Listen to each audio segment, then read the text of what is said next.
So we continue our discussion of distributed loads, resultant of distributed loads, with problem 4-149. We have, if the soil exerts a trapezoidal distribution of load on the bottom of the footing, as shown here, determine intensities W1 and W2 of this distribution needed to support the column loadings as shown as well. No? So the resultant of the column loadings should be equal to the resultant of your distributed load at the bottom. So that is the main thing there that we want to have. And also, it's also important to point out that the location of each resultant should be at the same point. Okay, at the same point along this footing, no, so to say. So let's say that later on we will establish that this point is point A as our reference point. So first, as I've said, the resultant of the column loading should be equal to the resultant of the distributed loading, and we can solve for the resultant of our column loading, and let's name that as R1. And that would be equal to 60 plus 80 plus 50. So that is simply summation of vertical forces, and downward is positive. Okay, so we have R1, so we have 140 plus 50, so that this is 190 kilonewtons. Now let's say we want to solve for d sub A. Therefore d sub A would be equal to the summation of moment at A over R. So first, what is the summation of moment of the components with respect to A? So we have 50 times 1. So all of these are acting or rotating at counterclockwise direction. Okay, so let's also assume that counterclockwise is positive. So 80 plus 80 times 4.5, and then plus 60 times 7. So this is your summation of moment at A. Let's get our calculator to solve that. We have 50 plus 80 times 4.5 plus 60 times 7. So we have 830 kilonewton meter, and our d sub A is equal to 830 kilonewton meter over 130 kilonewtons. So d sub A is equal to, so let's divide this by 190, and the answer is 4.37. So we could approximate that as if this is 3.5 plus 1, so that is 4.5. So somewhere here, okay, R1 would be somewhere there, and this would be your d sub A. So next is that let's say that the resultant of the soil, the distribution of load from the soil, is equal to R sub 2, and your R sub 2 would be equal to the resultant of the two distributed loads that we could see here. So we could divide this by two distributed load. One is a rectangular load, distributed load, and the other is a triangular distributed load, so to say. So let's say that that would refer to F1 and F2. Okay, so let's say, what would be our equation for F1? F1 would be from the triangular load, and the intensity here would be W1 minus W2. Okay, so W1 minus W2, and then times length. The length here is equal to 2.5 plus 3.5, so that is 6, and then we have 2 meters there, so that is 8. So since this is triangular load, so we have to divide by 2. So F1 is 4 W1 minus quantity W2. 4 times quantity W1 minus W2.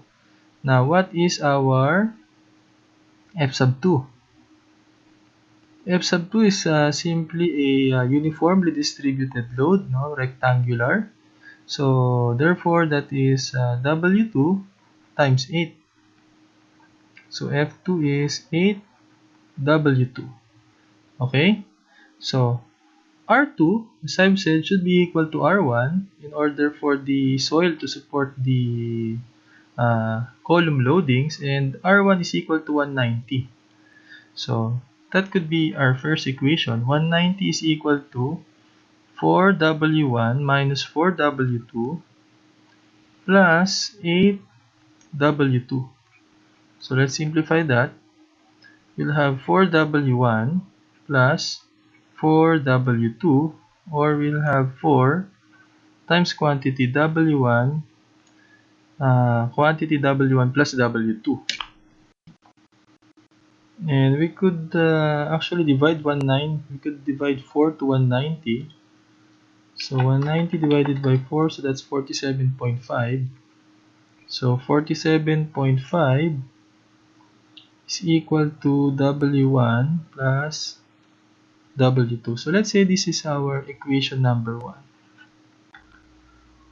Another equation that we could formulate is from the equation of moments nung distributed load.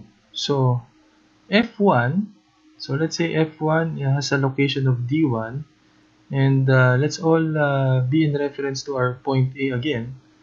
So if this is a triangular load, so therefore that is equal to 2/3 of your L, and our L, as I've computed a while ago, is equal to 8. Okay, so we have D1 is equal to 16/3 meters, or that would be 16 divided by 3. So 5.33 na lang. D1 is 5.33 meters. Next, D sub 2. So D sub 2 is a rectangular loading, and the location of your resultant, F sub 2, is L over 2. So it is 8/2, therefore D2 is equal to 4 meters. So we could say, no, that this is your, let's say that this is your F sub 2, and this would be your F sub 1. Your F sub 2 is 4 meters from A, and your F sub 1 is 5.33 meters. Okay, so let's get the moment equation.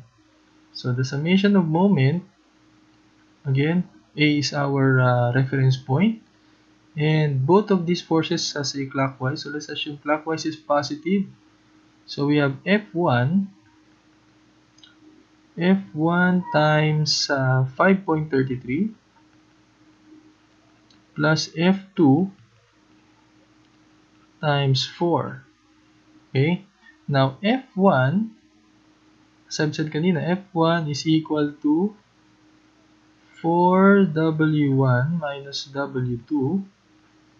So, times 5.33.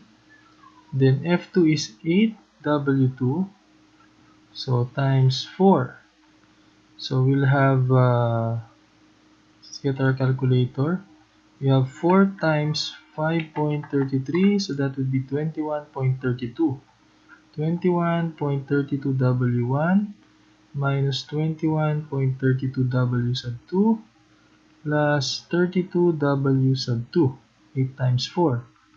So our equation will now become 21.32 W sub 1, then plus, so we have 32 minus 21. So 32 minus 21.32, that would be equal to 10.68. 10.68 W sub 2. Now, we could also say that the moment of your R sub 2 should also be equal to your moment of your R sub 1, since they are located at the same point, no? Yung sa D sub A. So therefore, we could also equate that to 830 kilonewton meter. So 830 kilonewton meter. So we now have two equations. Now, equation number 2 and this one, equation number 1, containing W sub 1 and W sub 2, containing two unknowns, and we'll just solve this algebraically. No? So let's say we will solve for W sub 2 here, and W sub 2 is equal to 47.5 minus W sub 1. So let's substitute that to our equation number 2. So we have 830 is equal to 21.32. 21.32 W sub 1 plus 10.68 W sub 2 is 47.5 minus W sub 1. So 830 is equal to 21.32 W sub 1 plus, next we have 10.68 times 10.68 times 47.5. So we have 507.3. Then minus 10.68 W sub 1. So next is let's transpose 530, 507. So we have 830 minus 507. So algebra na lang to guys. 322.7 is equal to, and then let's subtract 21.32 by 10.68. 21.32 minus 10.68, so that is equal to 10.64. 10.64 W sub 1, and we already have our answer for W sub 1. So 322.7 divided by 10.64. So the answer is 30.33 kilonewton per meter. Okay, so that is our W sub 1. And W sub 2 can simply be obtained using this equation. W sub 2 is 47.5 minus W sub 1. So W sub 2 is 47.5 minus 30.33. So 47.5 minus 30.33. So we have 17.17 kilonewton per meter. Let's go to our next problem. 4-154 and 4-155. So almost the same lang naman sila. That's why I decided to include this. Now, the only difference between 154 and 155 is for 154, you have to get the location with respect to A along member AB, along the horizontal line here, maybe member AB. And for 155, you have to get the location of the resultant measured from C along member BC. Okay? So, let's solve for the resultant. So, what we have here is two distributed loads. And since they are distributed loads, uniformly distributed loads, so very simple lang yung pagkuha sa kanila. And they would be found exactly at the middle of their span. So F1 is simply equal to 3 times 3. So 3 kilonewton per meter times 3 meters. So this would be equal to 9 kilonewtons. And then the distance, as I've said, so since this is 3 meters and it's found at the middle, our formula there is 1/2 L or L over 2. So this is simply 1.5 meters. Okay. So next we have F sub 2, and this is the intensity here is 2 kilonewton per meter. So let's multiply 4 as the span, 4 meters. So therefore F sub 2 is equal to 8 kilonewtons. and it is found with respect to C 2 meters now above C. Okay, so now that we have the components, we could solve for the resultant, and the resultant is simply equal to the sum of the squares of f1 and f2. Okay, so we have f1 9 squared plus 8 squared. So let's get our calculator. We have 9 squared, so that would be 81 plus 64, and then square root of 145. So that would be equal to 12.04 kilonewton, and the action of the resultant is down to the left, down to the left. Okay, so box natin yan. And then next, we have to define the angle of inclination of our resultant. So the angle of inclination, also from our previous video, is the arctangent of the vertical component. So here it's f1 over the horizontal component, f2. So that would be arctangent of f1 is 9 and f2 is 8. So theta sub x is equal to, we have 9 divided by 8. Then let's get the arctangent of that ratio, and it's equal to 48.37. Sorry about that. 48.37 degrees. So next is to solve for the location. So to solve for the location, what we can do here is get the summation of moment of the components, and let's have A as our moment center. So let's get the summation of moment at A, and let's just say that let's assume that clockwise is positive.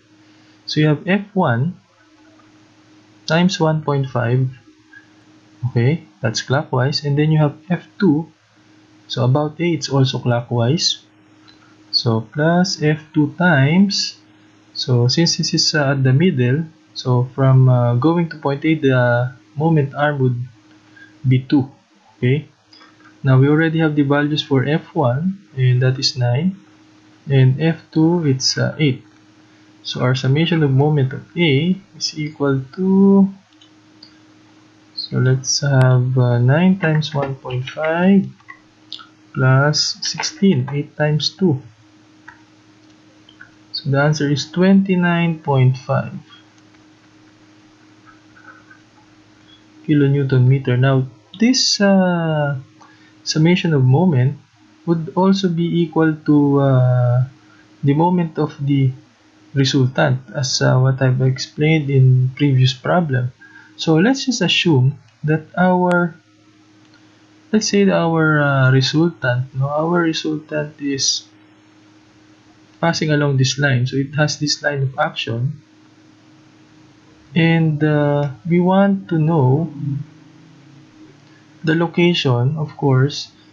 For problem 154, we want to know the location measured from A, which is along the horizontal line along member AB. Okay, so we want to solve for this distance. So if this is the resultant, okay, we want to solve for this distance, d sub A. Okay, so if that's the case, then at this point where we have the line of action of our resultant, so we'll use here the principle of transmissibility. So this is actually just f sub 2, and this one is f sub 1. So since we have already the summation of moment at A, if at this point we also get the summation of moment at A, we would still get 29.5. So we can just go ahead and equate 29.5 by f1 times d sub A. So f1 times d sub a. And then therefore, d sub a would be equal to 29.5 kilonewton meter over f sub 1. And f sub 1 is equal to 9 kilonewtons. So therefore, my distance along the horizontal line measured from A would be equal to 29.5 divided by 9. So that is equal to 3.28. 3.28 meters. Okay. So let's just indicate that this is to the right. Okay, to the right of A. To the right of A.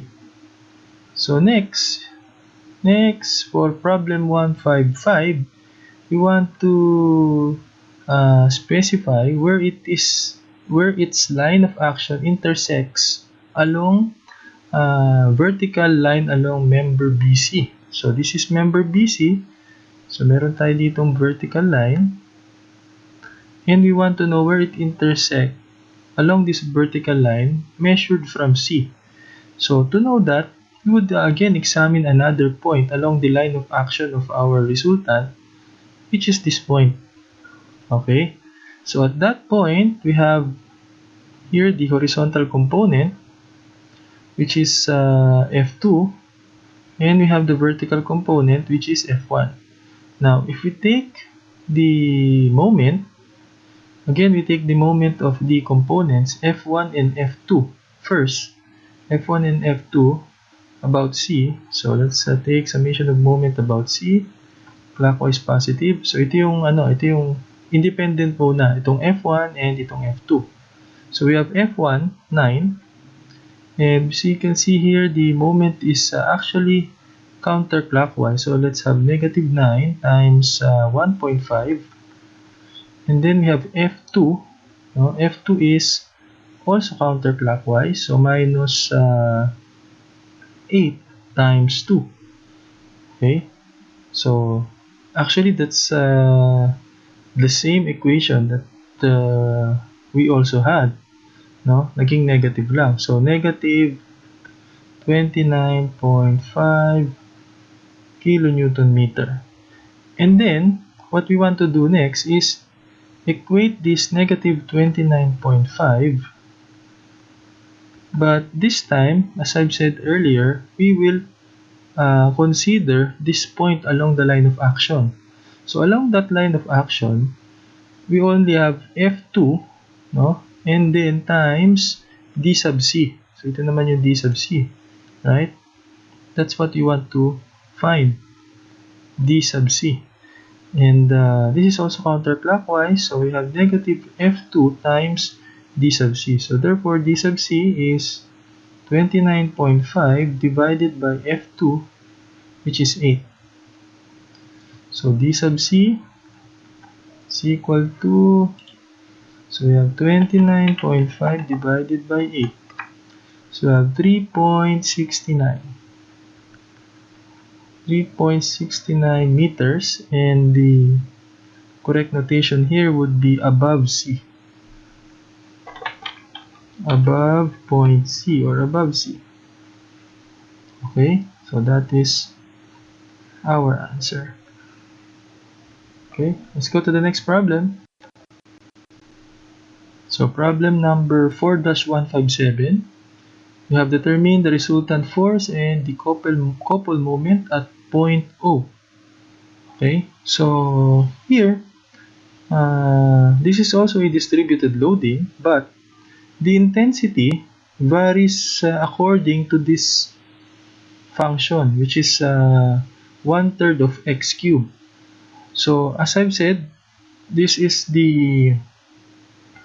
actually the what do you call this? The resultant, no? Essentially, the resultant is the area under this curve. So what we'll do is we will simply integrate. So to solve for the resultant, we will simply integrate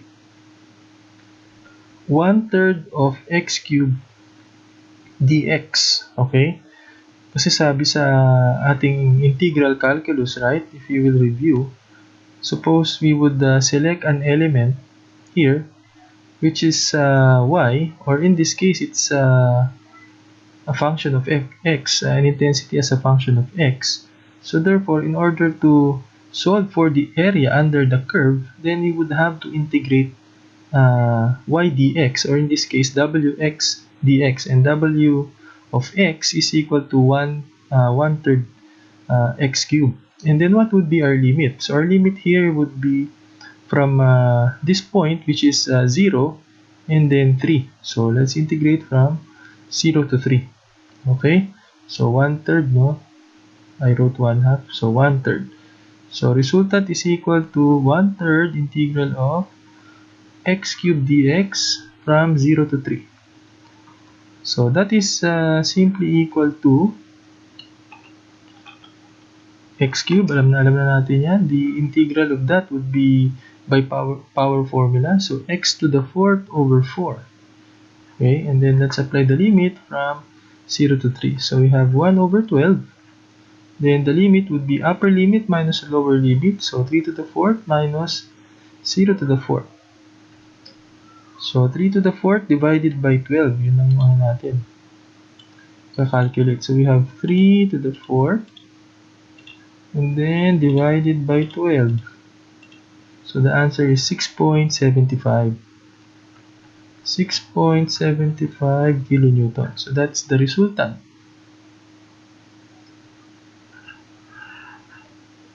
So next is we want to solve for the couple moment at point O. So that would be simply the moment, okay, at point O, and this would be equal to the summation of moment at O. So we already have the resultant, and what we want to find out, so let's say this is the resultant, is what would be the distance, no? So we could get the moment. What would be the distance, this one, distance of the resultant from O. So we could solve for the moment. What we need to understand here is that this element here that represents a certain portion of our intensity is that it is measured from this end, no? If I will assign x, let's say I'm getting the moment of this force, then the x, or the moment arm, would be measured from this end, no? Not from this side of the bar, not from the right end. So conveniently, let's just call this as point A. So therefore, we cannot yet solve for the summation of moment at O, but instead, we can solve first for the summation of moment at A, and let's just solve first for d sub A, and then after solving for d sub A, we could now determine what is our d sub O, and then we could just multiply our resultant with d sub O to solve for the couple moment. Okay? So the summation of moment at A would be equal to the integral of your Wx, W of x, or the intensity, and then which is a function of x. But this might be confusing, so just write W, or the intensity, the function of the intensity, times x dx. So W here is equal to x cubed over 3. So we have the integral of 1/3 x cubed times x dx. Okay, and then the limit is from 0 to 3 again. So we'll have 1/3 integral of, this would be x to the 4th dx, limits from 0 to 3. So we have 1/3. Now the evaluation of the integral would be x to the 5th over 5. Then we'll just get the limit from 0 to 3. So we have 1 over 15. And then we have 3 to the 5th minus 0 to the 5th, which is also 0. So if we get our calculator, we have 3 to the 5th 3 to the fifth, or 3 raised to 5 divided by 15. So that would be equal to 16.2. Okay, 16.2 kilonewton meter. And this would be the summation of moment about A. Okay, so D sub A would be equal to the summation of moment at A over R. So summation moment at A is 16.2 kilonewton meter divided by 6.75 kilonewtons. So D sub A is equal to 16.2 divided by 6.75. So we have 2.4. Okay, so therefore D sub O will simply be 3 minus 2.4, and it's equal to 0.6 meters. So now we can solve for this one, the summation of moment at O, which would be equal to the moment of the couple. Okay, the couple moment at point O. So that would now be equal to 6.75 kilonewton times 0.6 meters. So let's get our calculator, and we have 6.75 times 0.6. So 4.05.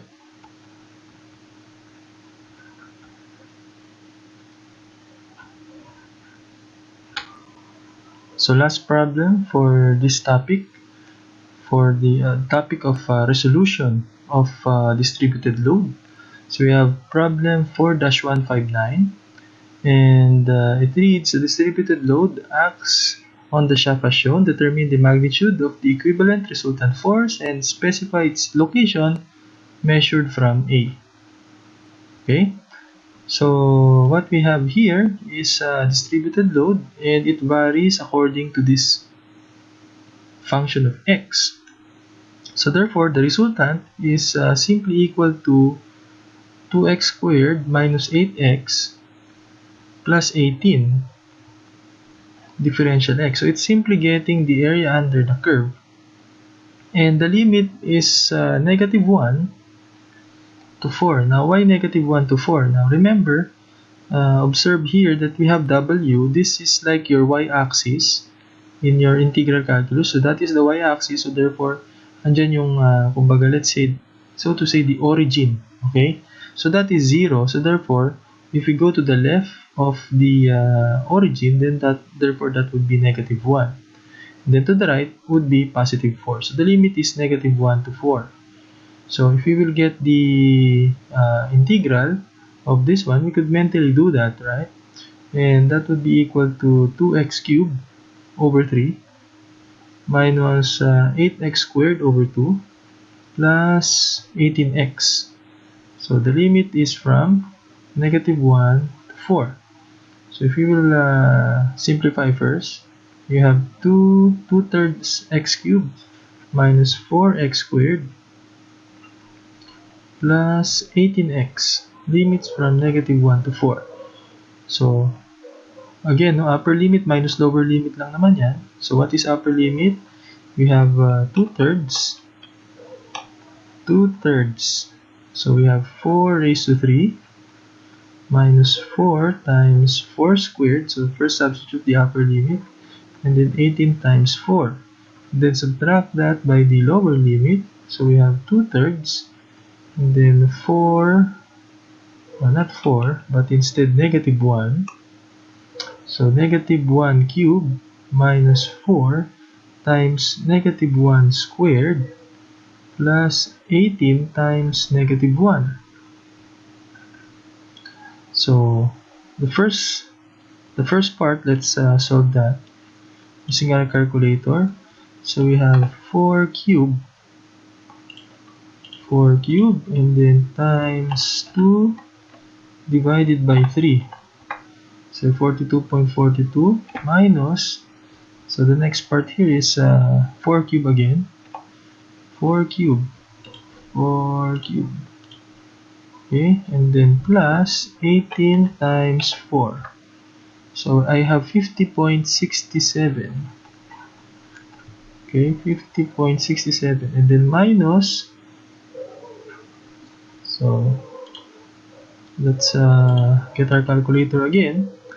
We have negative 1 cube, that is negative 1, no? Then times 2/3, so this would be negative 2/3. So 2/3, 2 divided by 3, then negative. Okay, and then we have negative 1 squared, so that is positive 1, times 4, so minus 4. Minus 4. And then we have here negative 18, so minus 18. So minus 22.67. So this will actually be 50.67 plus 22.67. So let's just add 22.67 plus 50.67, so 73.34. 73.34 pounds. So that is our resultant. Of course, the direction is downward. Okay. So next is let us solve for the location of this resultant, which is 73.34. Now to do that, we would have to get again the summation of moment. And the important thing to remember here is, again, if we will have x, then it is just with reference from O. Okay, so we have to add 1 because the problem requires us to get the location measured from the support A. Okay, so again, let's get the summation of moment from O. So that is equal to wx dx, and the limit now would be still the same, negative 1 to positive 4. So w is equal to 2x squared minus 8x plus 18. If we multiply x, so therefore that would be 2x cubed minus 8x squared plus 18x dx. Alright? So summation of moment would be equal to, so again we could solve this mentally. So we have 2x, and then this would be 2x to the 4th minus 8x cubed over 3, power formula lang naman yan, plus 18x squared over 2. Limits negative 1 to 4. So simplify na lang. We have x to the 4th, so this will become over 2 minus 8x cubed over 3 plus 9x squared. Limits from negative 1 to 4. So to solve for the limits, then we'll have 4 to the 4th first over 2 minus 8 cubed. So it'll be 4 cubed plus 9 times 4 squared minus, so we have negative 1 to the 4th over 2 minus 8 times negative 1 cubed over 3 plus 9 times negative 1 squared. Okay, let's get our calculator again. So we have 4 to the 4th, 4 to the 4th, then divided by 2, minus 8 divided by 3 times 4 cubed, 4 cubed, and then plus 9 times 16. So we have 101.33. So let's write it down here. 101.33, and then minus, so we have here negative 1 to the 4th, so that's basically 1. So the first term here would be 0.5 plus, we have negative 1 cubed, so that is negative 1 And then this is negative, so we will add 8 over 3. 8 divided by 3. And then this is negative 1 squared, so plus 9. Okay, so this is 12.17. So we have 101.33. 101.33 minus 12.17. So we have 89.16. Okay, our summation of moment O is 89.16. Okay, so 89.16 pound-feet, and we simply have to divide the resultant. So D sub O is 89.16 pound-feet divided by the resultant, which is 733.34. So cancel. D sub O would be equal to, so let's divide this by 73.34, so 1.22. Okay, the 1.22 there, as I've said, is with respect or reference from the origin. So the problem says we want to solve measured from the support A, so therefore we simply add 1. So D sub A would be 1 plus 1.22. So the answer is 2.22 feet. Okay, so let's just say to the right of A. And that would now be our final answer. So thank you for watching. I hope you have learned something regarding the resolution or the simplification of distributed loads.